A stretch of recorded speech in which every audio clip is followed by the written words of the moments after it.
Welcome to BBQPitBoys.com. Today we're cooking up some Nashville hot chicken at the pit, and it's real easy to do. All right, for this recipe, you're going to need some flour, you're going to need some salt, you're going to need some black pepper, you're going to need some brown sugar, you're going to need some paprika, cayenne pepper, chili powder, granulated garlic, some good quality pickles. You're going to need some buttermilk and a few shakes of hot sauce.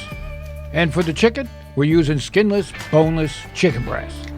Now let's put this recipe together. Now the first thing we're going to do is make a brine for the chicken breast. We want to get that chicken real tender, right? And this is a good way to do it. We're going to soak it in some buttermilk for at least a couple hours, maybe overnight. Now add a couple drops of hot sauce, some heat in there. Of course, we're going to season it a little bit with some salt, a little bit of black pepper. Ooh. Man, I'll tell you what, you got a brine if you really want to make it fine. Now, here we have some pickle juice. We're going to add a few drops in there. Give it a mix. Now, the enzymes in buttermilk will break down the protein in the chicken and make it tender. That's why you use the buttermilk.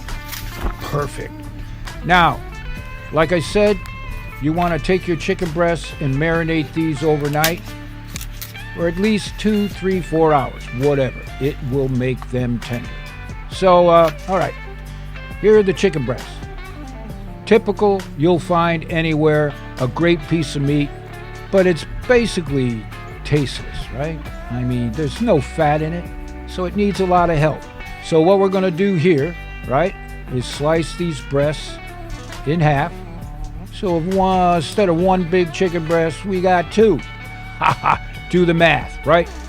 Again, take your 10-inch butcher, slice it, and cut it.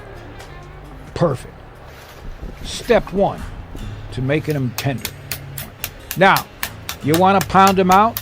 This will help tenderize those chicken breasts as well. So you flatten them out, and it also makes it even, right, for frying. And that's where we're going to end up, frying these boneless, skinless chicken breasts. Just pound them out with a mallet. Perfect. Now, if you've never had Nashville hot chicken before, you definitely got to check it out. There's some good eating at the pit. Now, we're going to take these skinless, boneless chicken breasts, and we're going to put them in this brine or marinade for at least 2 hours or overnight. Now, for the flour, we want to season the flour. So we're using all-purpose flour, season it with some salt, some pepper. You always want to season your fry flour, right? All right, perfect. Here we're adding a little bit of garlic. Perfect. Right. Give it a mix. Oh man, this is gonna be good. All right, let's do the dipping. So, a few hours have gone by through the miracle of time, and we're gonna take these chicken breasts out of the marinade and get them in that all-purpose flour and dredge it good. And because we want these extra crispy, right, unlike the big fast food chains, we're going to be double dipping. Go from the brine to the flour, and then from the flour back to the brine, then from the brine to the flour. Double dip, make them real crispy by doing it this way. Well, you know enough about that, right? Oh man, this is going to be good. Now, we're going to let them rest for a while. That'll make a better fry for you, right? Everything will come together. Now, the frying part. We're going to use our cast iron pan on our kettle. You can use what fryer you got, right? And we're going to fry them at about 350 degrees Fahrenheit, more or less, in that range. And it won't take long to do. And you want to keep flipping, right? This will allow the chicken fry to set up, right? And it'll get real crispy. You just slowly do this. And you keep flipping. Perfect.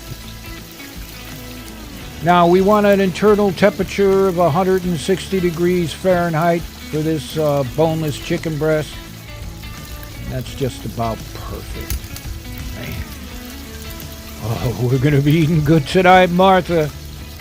Loving this Nashville hot chicken. And this is what you got.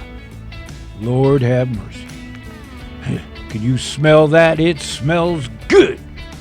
Now let's make the hot sauce by combining cayenne, chili powder, sugar, and a paprika. Oh, I tell you what, this is what this Nashville hot chicken is all about. Right there. Awesome. Right. And it's easy to do. You blend the ingredients. Head on over to your fry.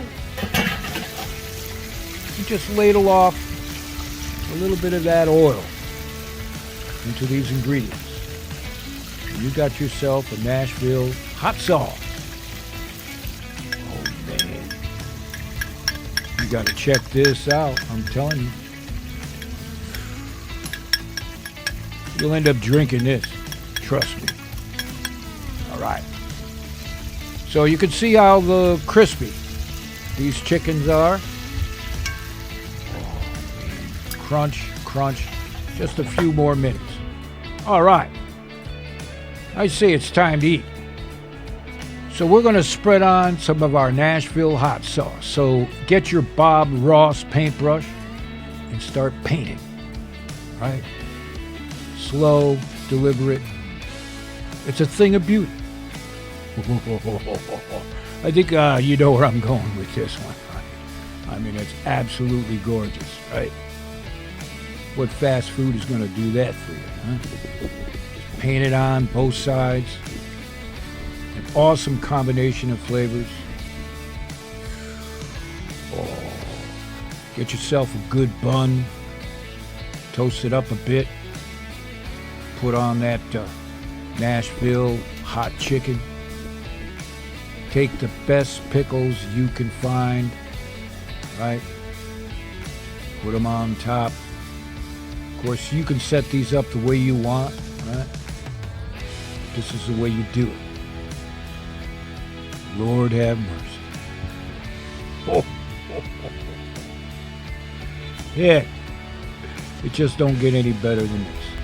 Now, of course, this is the part you're waiting for, right? You want to take a look inside.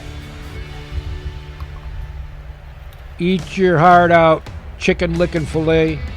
This is what it's about right here. So for more information or the exact recipe, head on over to our website. Yeah, it's good. And consider starting your own chapter.